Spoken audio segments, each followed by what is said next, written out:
They ran on anything that burns with oxygen. It's not that loud. You're driving with your wife. I hate this. I hate this car. You really like playing with this, don't you? Yeah, it's a lot of fun. This is a rocket.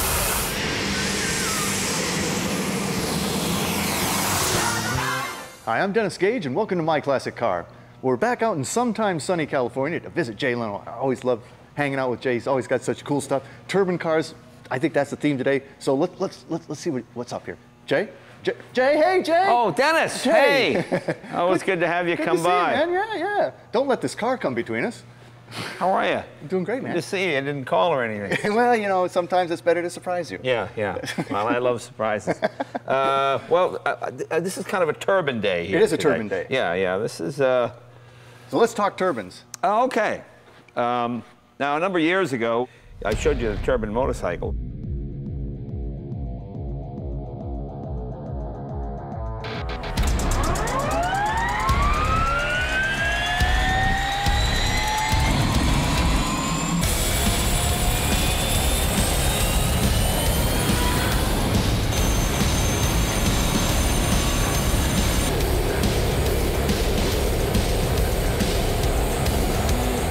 Not until 70 that it really, but you don't want to break the law, and that would be wrong. This is the first really practical turbine car, the Chrysler Turbine Car from the early 60s, 1962. Rover, the English company, they built the first turbine, but it never went into any kind of production. Chrysler really thought this was going to work. These cars always struck me as looking very Thunderbird. Yeah, because it was the same designer. It was the designer who did the Thunderbird, who did this body as well. And this was not meant to be a sports car or a futuristic car or even a concept car. It's a family car? It was meant to be a family car with a turbine engine in it. And I would say the turbine in this would be equal to maybe a 318 V8. Okay. The advantages are incredibly smooth, no warm-up time, you don't have to change fluids probably ever. They supposedly ran on almost anything. They ran on anything that burns with oxygen. When they took these to France, they filled the tank with Chanel No. 5 perfume. When they went to Mexico, they filled it with tequila. Are you serious? Yeah, no, really. But the interesting thing was, it really was the future. I mean, when you realize that India, China, a lot of countries barely had internal combustion engines, we're moving into jet engines. Yeah. I mean, I'll show you some stuff in the other room, some big posters. Is the piston engine dead? In 10 years, the piston engine will be gone. Emissions are not good. Jets, it's tough to control emissions. Where they were brilliant was they were able to keep it quiet. In fact, the fact that it makes not any noise at all, they just put that noise in just almost like an electric car to let people know that it's there. This car probably would have been about 14,000 in 1963 when a Cadillac was 6,000 or 7,000. Being as good as a piston engine is not enough. It's got to be superior. And for new technology to succeed, it can't be equal. It's got to be greater. Or why do it? The great advantage to this is there's no maintenance. But when the engine goes, it goes out in a ball. Yeah. Now, weren't they all this color? They were all this color. This is turbine bronze. But even now, when I take people out, they feel like the Jetsons, you know? Oh, man. You know, whenever I see these, and I saw one other one, I think it was Frank Kleps in Terre Haute, Indiana had one. You actually helped him get another engine for that one. Yeah, there are only 2 of these in private hands. But these look like something from Jules Verne's 20,000 Leagues Under the Sea. It's like some sort of prehistoric diving bell, but that's the engine. That's the engine right there. Just to give you an idea, when we compare the 2 turbines, you'll see how quiet this one is.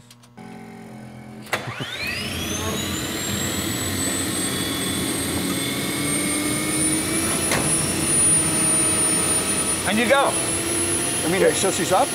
That's it. And you pull away, needs no warm-up, no oil to check, no fluids to check, no cooling system to check. There's nothing. Off you go. Off you go, and that's it. That's the beauty of it. And probably the greatest heater in the wintertime. But probably melts the ice on the street underneath it. That's one of the great myths of this car. I mean, I wrote an article for Ward's, I think Ward's magazine had an article about the turbine, and the editor said, Yeah, he put in quotes, and it melts the asphalt and burns the grass. No, it doesn't. The exhaust coming out of the back of this is cooler than internal a piston combustion. engine. Really? Yeah. It's about 112, 120 degrees. That's about it. You can put your hand under there and it's fine, because these regenerators use the heat over and over until the heat is exhausted, and what goes out the back is fairly cool. But as you can see, don't forget, back in 1962, most cars, you had a choke, pull the choke out, let it warm up. This, you turn the key, and you can nail it, and you go, and that's it.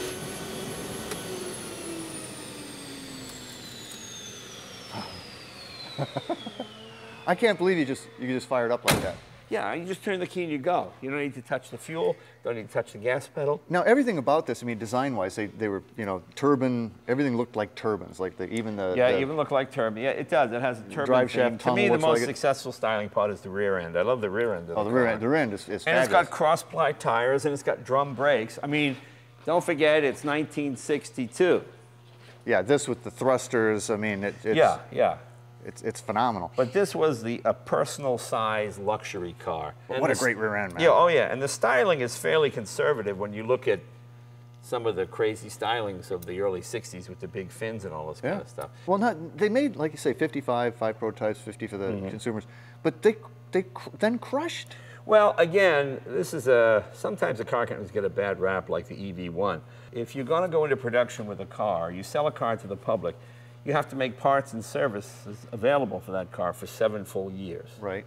Well, you only had 50 cars. So, and they were afraid that people would buy these, pull the jet engine out, put a Hemi in it. It just ruined the purity of the car. So back in the day, don't forget, when this was driving around, cars from the 40s were still prevalent on the road. Yeah. You know, big, high, boxy, you know, Humpmobiles and Studebakers and everything else, and big Chevy Fleetwoods and all that kind of stuff. So this was really the future. But would people pay twice as much as a Cadillac for this? Probably not. Probably not. Because again, it wasn't a supercar. It wasn't any faster than a V8. In fact, some of the V8s might have been faster. The thing it just had was the future. Yeah. And the future is always uncertain for a lot of people. I'd rather go, you know, the last days of old technology are always more reliable than the first days of new technology. Sure. So most people tend to go, I'm going to stick with what I have. But you Exactly. like turbines. You like turbines.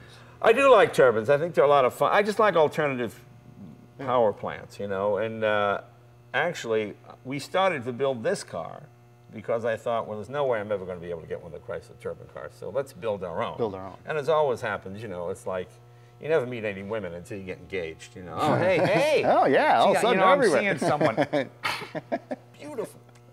You know how that works. I do. You're single, and you meet someone, oh, let's get married. Hi. And then all of a sudden they're everywhere. Oh, who's that? What? Too And then late. the same thing Sorry, happened, too late. you know? We call it the Echo Jet because at the time we built it, biodiesel was pretty hot, and we were running it on biodiesel. And the idea was you weren't using any fossil fuels. You just kind of, you drive it, wait for the corn to come in, and then, you know, harvest time, you drive it again. It was sort of a nod to that whole deal. I mean, we have what I call my vegan interior. There's no animal products, no animal leather or anything. Is veggie leather there? Well, yeah, it's a synthetic material. The body is carbon fiber. The whole thing? Yeah. Whoa. We used a lot of Corvette technology here. We used ZR1 brakes. We used Corvette A-arms. We have a Corvette 4-speed transaxle. We made the transfer case and step-down gears because you can't run a stick with turbines. It doesn't work with a clutch. So it's got an automatic in it. And the GM Styling Studios did the styling for us. I mean, it's got a real caddy look to it. Or a lot It does. It was kind of working with it. We'd tell them what we want, and they'd sketch something. What do you think of this? What do you think of that? So there is some Cadillac influence in here. And the GM design guys were great. And we work with Alcoa. Alcoa developed these wheels. This is a new kind of alloy. I think it's out now. But it's interesting because it doesn't dull and it doesn't polish. It just looks like that all the time. You don't have to ever do anything more than hose these wheels off. It won't water spot. It won't do any of that. And these have got, you know, turbine blade. Yeah, little turbine look blade going deal. to it. Here's your exhaust here. We learned our lesson from the jet bike from melting that guy's bumper that time. Yeah. So now we have it going straight up. Yeah, so it just goes straight up. Now, is this like the Chrysler turbine, in which case this is not that hot, or this is pretty hot? No, this is actually not as sophisticated as the Chrysler turbine, because that has a turbine engine that was built for automotive application. This is out of one of the big helicopters. And that's it. That's the jet that you'd see in one of the helicopters. You see in the helicopters, and consequently, we're trying to talk to Bose or somebody to come up with a noise canceling system, but you're pulling in hundreds of cubic feet of air every second, so there's not enough space in here to have filters. It just suck everything in. So that's why we use headphones to communicate when we're in the car.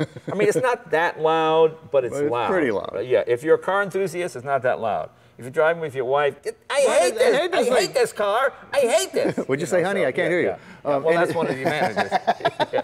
Well, I'm sorry. That might brother. Well, whatever it is. But anyway. And is this the intake for the whole thing? That's an intake up here. Yeah, that's one. And that's sucking in. One intake. This is another intake. There's one on each side here. I mean, that's a lot of air that has to go through some fairly small areas to supply that engine. It's not a problem. It's not. But don't forget, you're open all underneath, so you're pulling it every which way. Yeah, yeah. And you spent, I mean, like you said, it was like 3 years or so in development. Yeah, 3 years doing this. And Jim Hall and Bernard and the guys did a great job. A few things we want to change, like this little noisy clunk clunk solenoid. Change that. As you can see, she's all carbon fiber. Yeah. And the folks at Microsoft were great. They did the dash and everything for us. And you had this molded here in this country? Or did you have to go this to was England, done at a place called Metal Crafters down in Fountain Valley. They have an autoclave down there. And this body is all one piece. It just sort of sits on the chassis. Can't weigh much. No, it's pretty light. Although when you got 70 gallons of fuel, it gets heavy. Does this go through fuel pretty quick?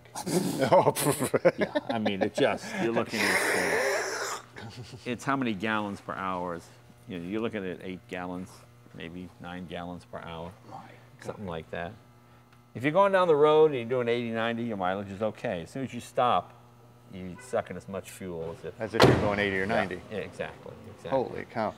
And now that it's all done and everything, it's functional, it's streetable, it's everything. Yeah, it's on the road. It's a driving car. And all this, it is kind of Batman-esque. Batman. And whenever we take it out, you have this kind of fight crime.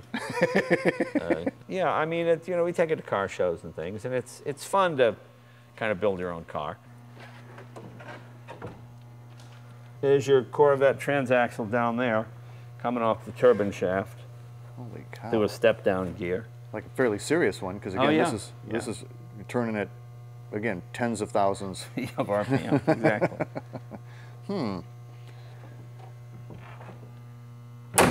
Wow. Well, can we take it out? Let's take it out. Hey, I'm down with that.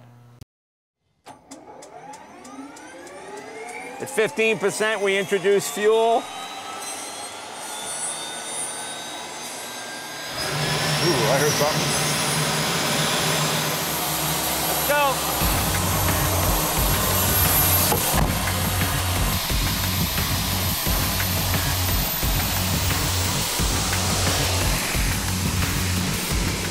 It's insanely loud. Yeah, it's a little loud.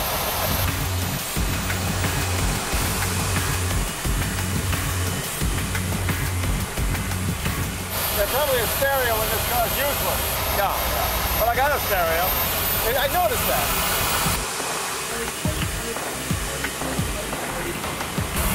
Holy crap. I just started accelerating and pulled really hard.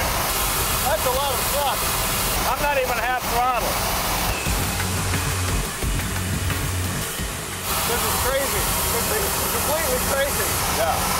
I've never seen more cell phone cameras. People freak out when they see this thing. Yeah, it's kind of funny. You really like playing with this, don't you? Yeah, it's a lot of fun. This is a rocket. I'm going to show you the most frightening thing I've ever seen in my rearview camera. So until our next meeting, remember, honor the timeless classics. I'm Dennis Gage. Happy motoring.